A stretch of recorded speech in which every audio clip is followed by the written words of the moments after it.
pastor, imitadona ileola, hallelujah, hallelujah, hallelujah, hallelujah.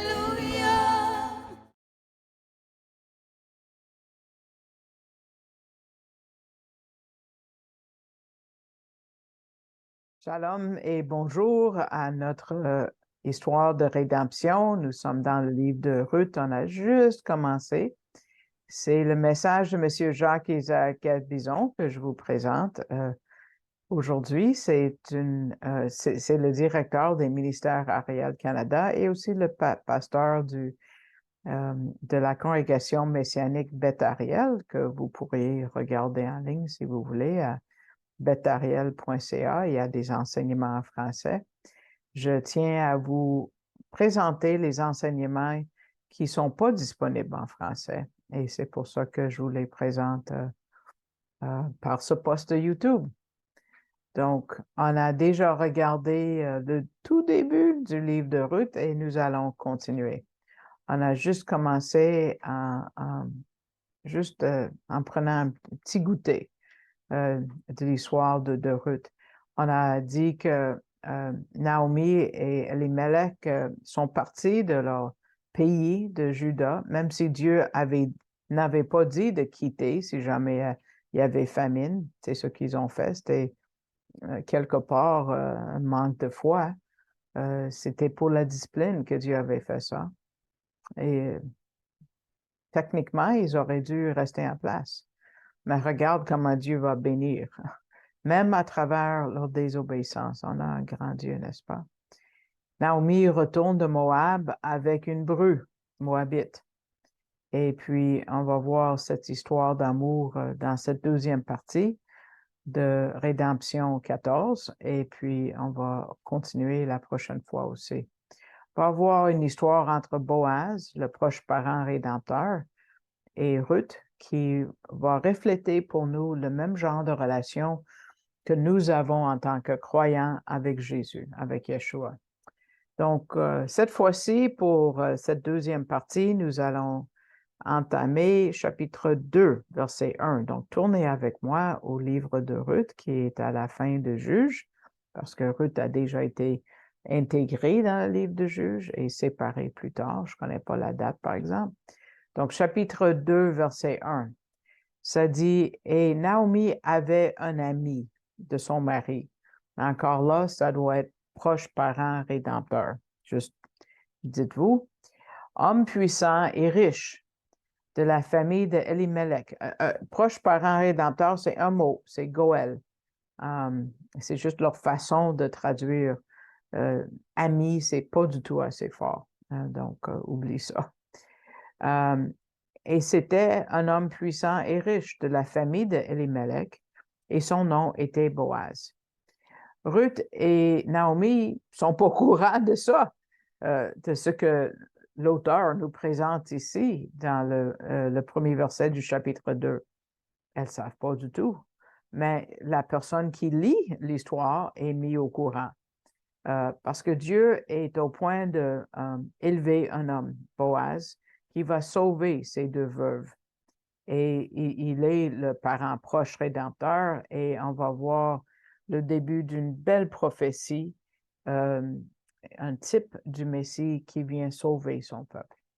Et une fois de nouveau, on voit que Dieu, est-ce qu'il a sauvé Naomi de la perte de son mari et de ses deux fils, ou Ruth de la perte de son mari à elle?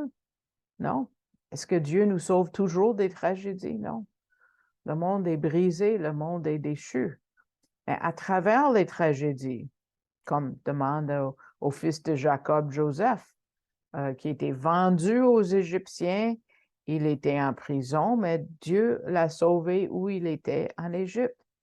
Daniel a été enlevé brutalement de Jérusalem qui était en train de s'effondrer.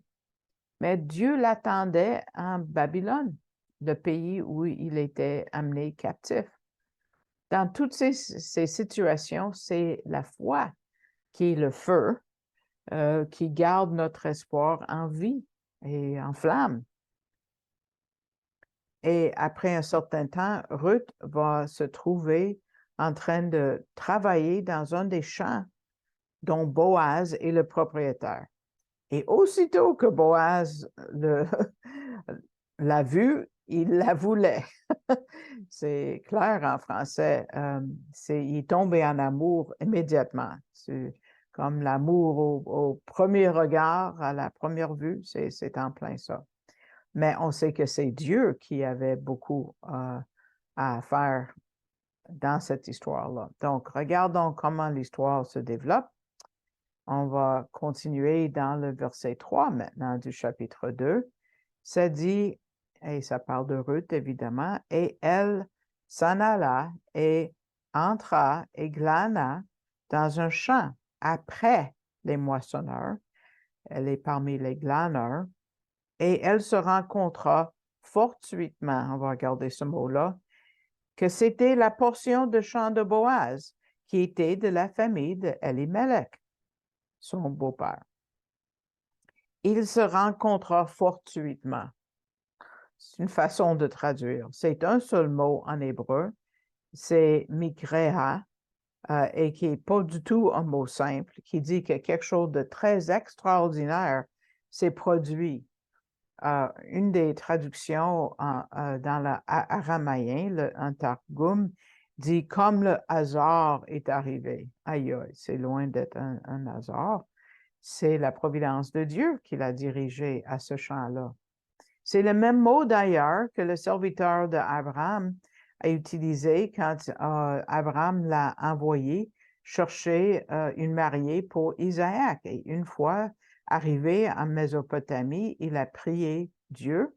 Et en Genèse 24, vous pouvez regarder plus tard, c'est pas à l'écran, Genèse 24, 12, ça dit, mais écoutez bien, Éternel Dieu de mon Seigneur Abraham, fais-moi faire, je te prie, une heureuse rencontre aujourd'hui. Fais un miracle aujourd'hui. C'est ça sa demande. C'est le même mot. Et Dieu a fait ce miracle et Ruth s'est trouvée dans le champ de Boaz. De tous les champs, partout à Bethléem, c'est là où elle s'est trouvée. Elle n'était pas dans le champ. Non, elle était au bon champ. Regardons maintenant comment Dieu dirige au verset 4. Et voici, Boaz vint de Bethléem et il dit au moissonneur, l'Éternel soit avec vous. Et ils lui dirent, l'Éternel te bénisse. Donc, les mots et voici, c'est le mot en hébreu, vehine Boaz. Hine, comme hineni, c'est voici, Boaz. Les mots en hébreu pourraient être traduits par peux-tu croire? As-tu déjà entendu une affaire de même? C'est à peu près ça. De même, Boaz arrive à Bethléem. Parce que d'habitude, les propriétaires, il faut savoir, les propriétaires ne se rendent pas dans les champs. Il fait chaud. C'est pas ce qu'ils font d'habitude. Et ils ne viennent pas seuls pour n'importe quelle raison, mais Boaz arrive le jour même que Ruth commence à glaner. On voit que l'histoire d'amour commence à prendre forme.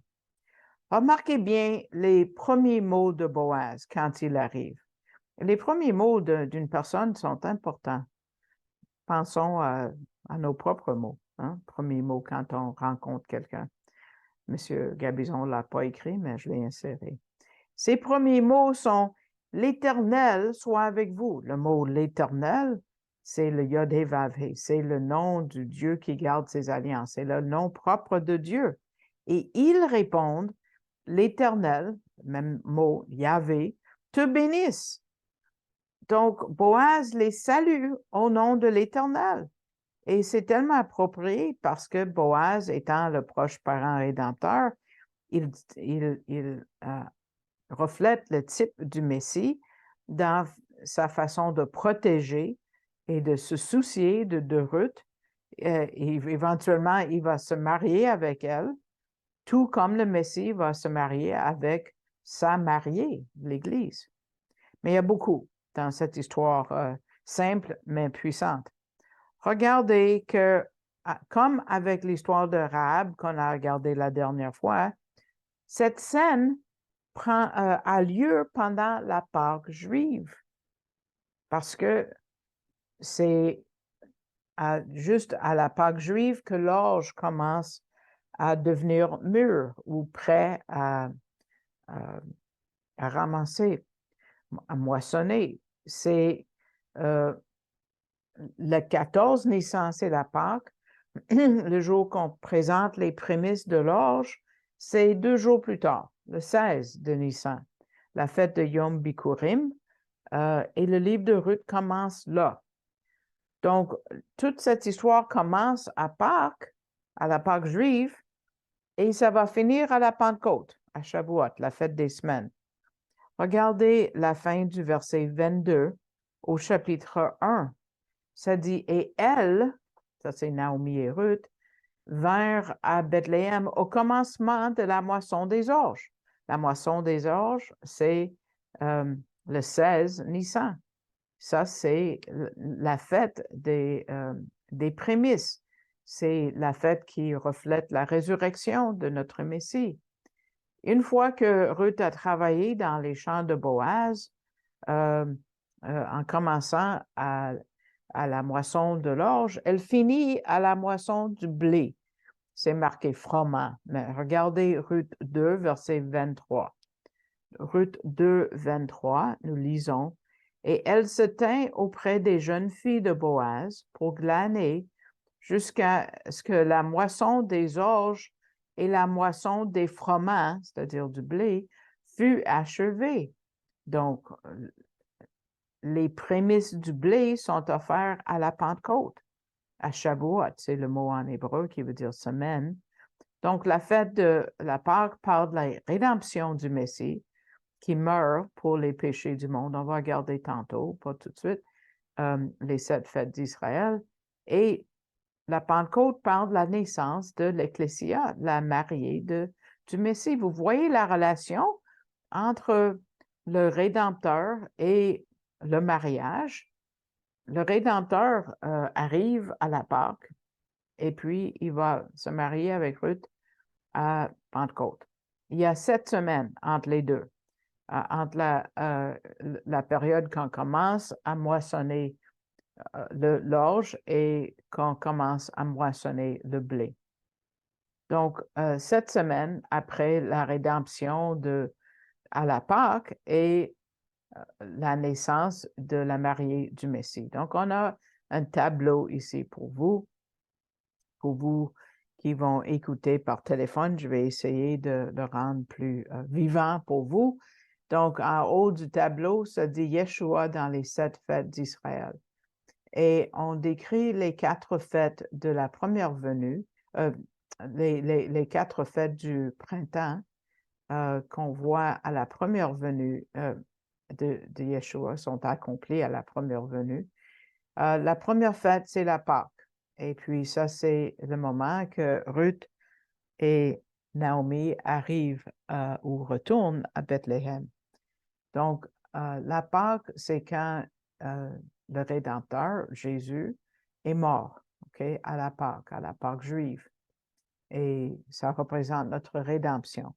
Ensuite, tout de suite après, le lendemain, c'est la fête du pain sans levain. Sans levain, ça veut dire sans péché. Jésus, sa vie était sans péché. Ensuite, le jour après le premier sabbat, pendant la Pâque, et la fête des prémices.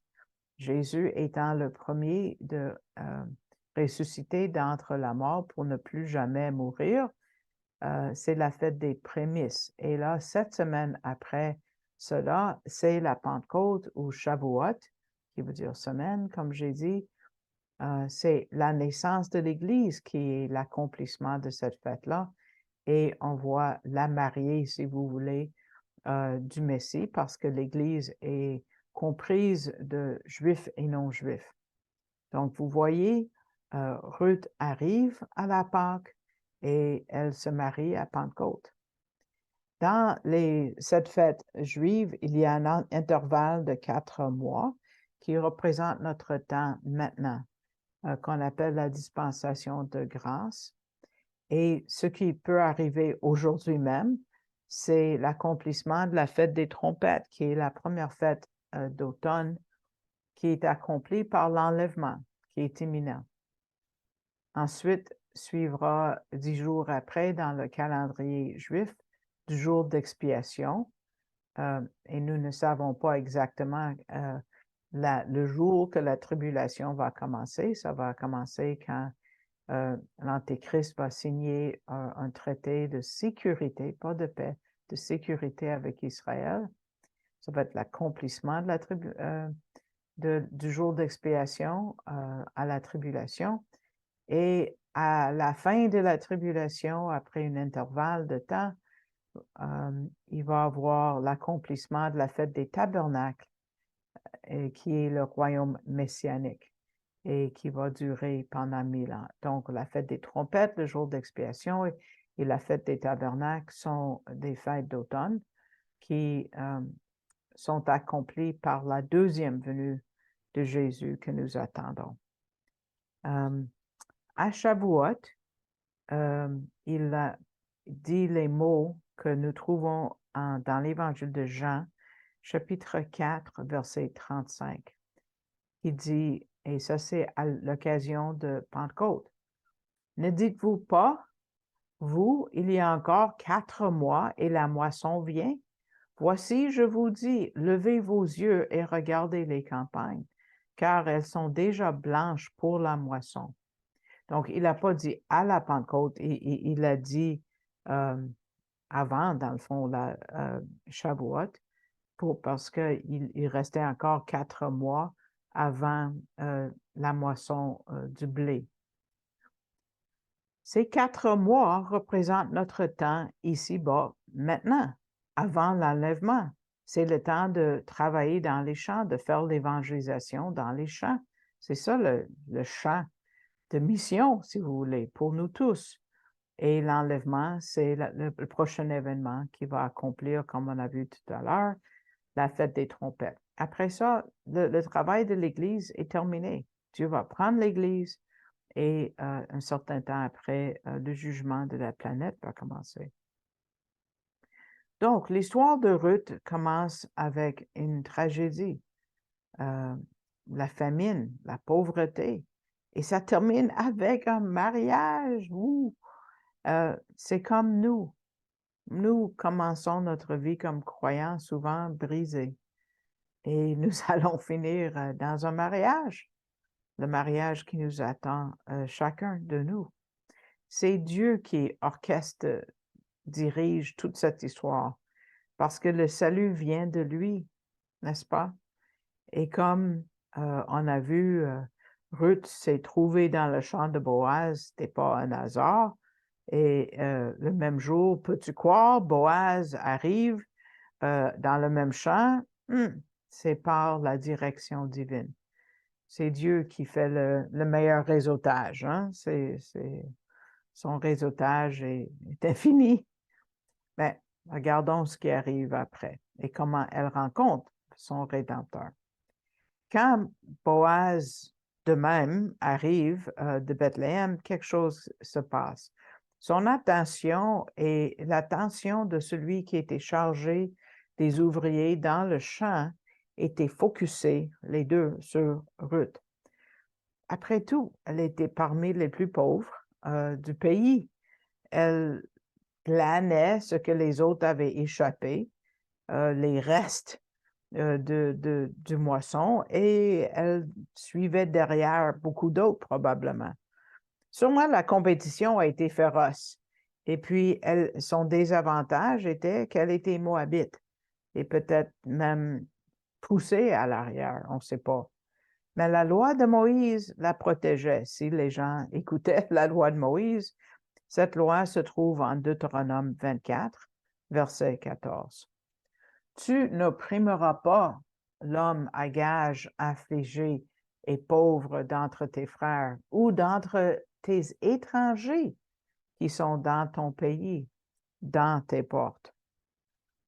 Israël devait prendre soin des étrangers, qui viennent dans leur communauté et les traiter comme si c'était des leurs.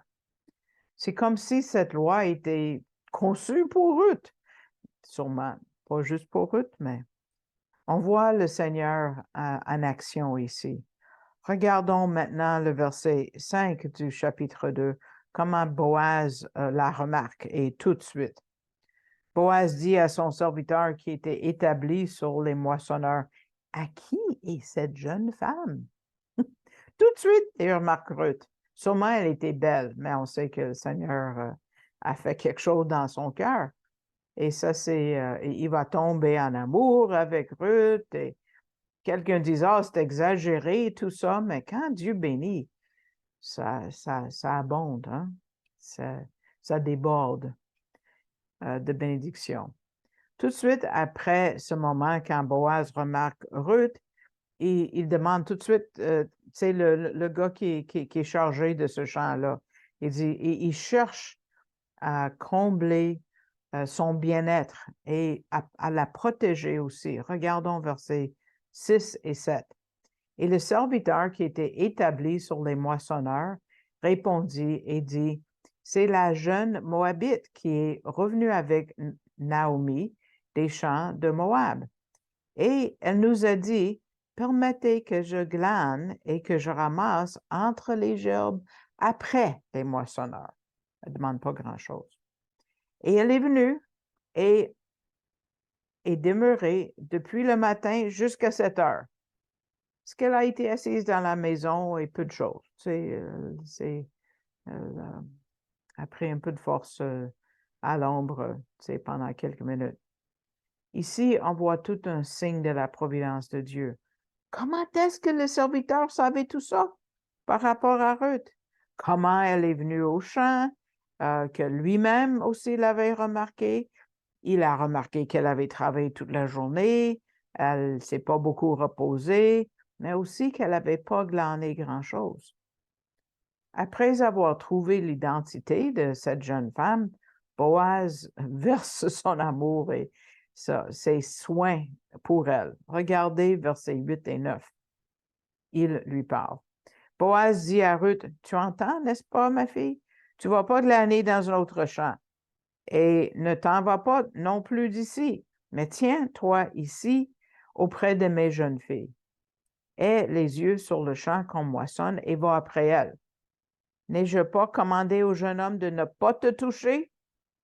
Et si tu as soif, tu iras au vase et tu boiras de ce qui puisent les jeunes hommes pour toi. Hein?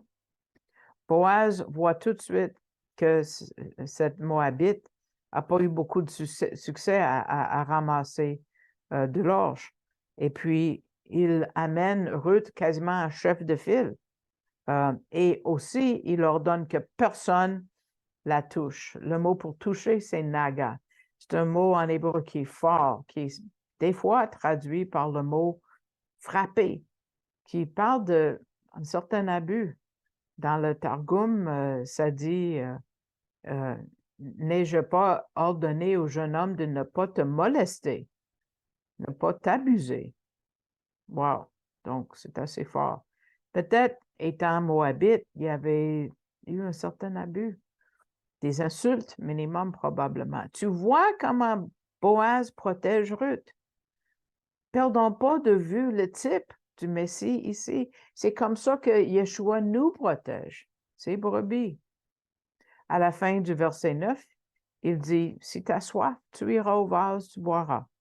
Tu sais, il pourvoit toute une protection de la nourriture, de l'eau, et c'est très important. Pourquoi?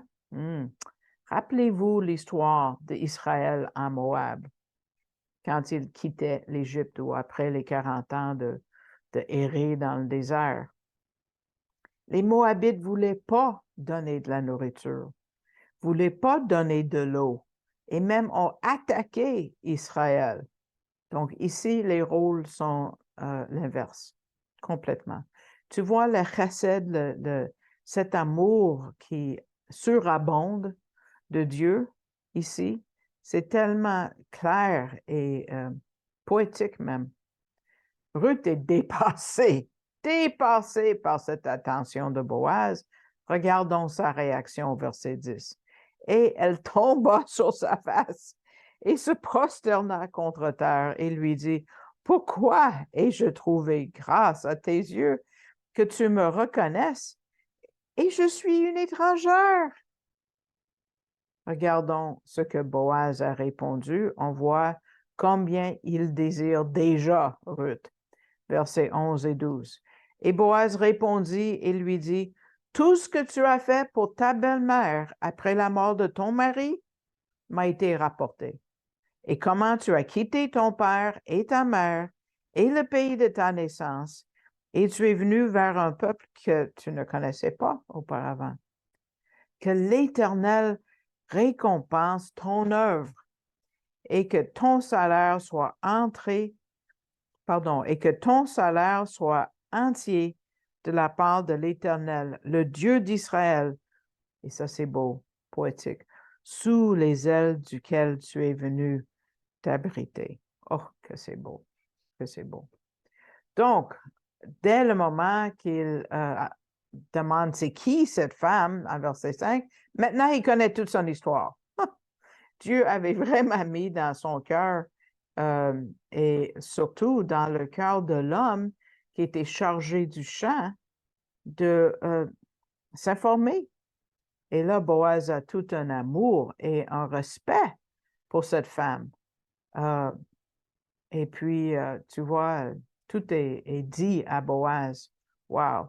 On reconnaît Dieu dans cette histoire parce que il met souvent, et je vais vous citer quelques exemples que M. Gabizon a tirés des Écritures, comment Dieu a mis des personnes, comment je dirais, comment des personnes dans la Bible ont trouvé faveur aux yeux des étrangers. Par exemple, dans l'histoire de Daniel, il a trouvé faveur aux yeux d'un eunuque. Joseph a trouvé faveur aux yeux des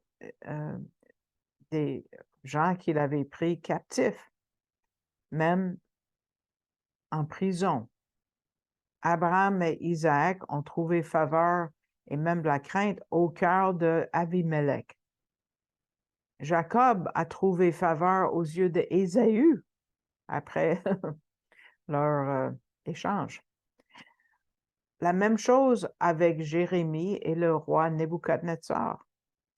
David a trouvé faveur aux yeux du roi de Moab et aussi le roi des Philistins. Vous voyez comment Dieu protège les siens. Dieu s'assure qu'il y a une protection autour de nous. Mais les actes de Boaz ne s'arrêtent pas ici. Lui, étant un type du Messie, il verse encore plus d'amour parce qu'on va voir la grande générosité de Dieu envers ceux qui s'engagent envers lui. Au verset 14, continuons dans l'histoire.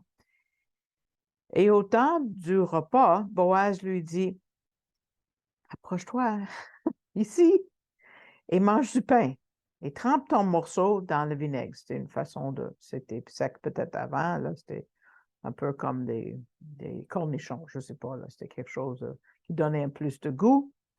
Et elle s'est assise à côté des moissonneurs et il lui tendit du grain rôti. Elle est nourrie à la main par Boaz.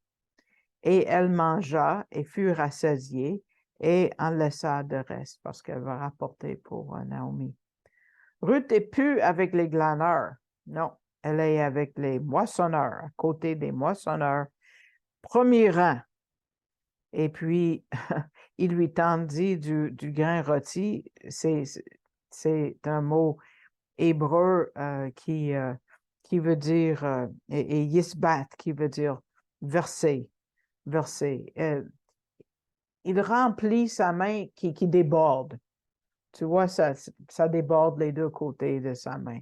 Puis il lui donne comme ça à manger. Wow!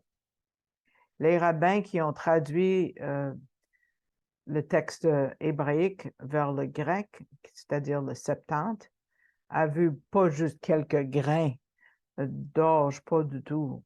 Ça dit Boaz lui a entassé la main de grains. C'est clair. Plus tard, ce mot veut dire de saisir ou de attraper. Mais Boaz avait attrapé le cœur de Ruth et Ruth avait attrapé le cœur de Boaz.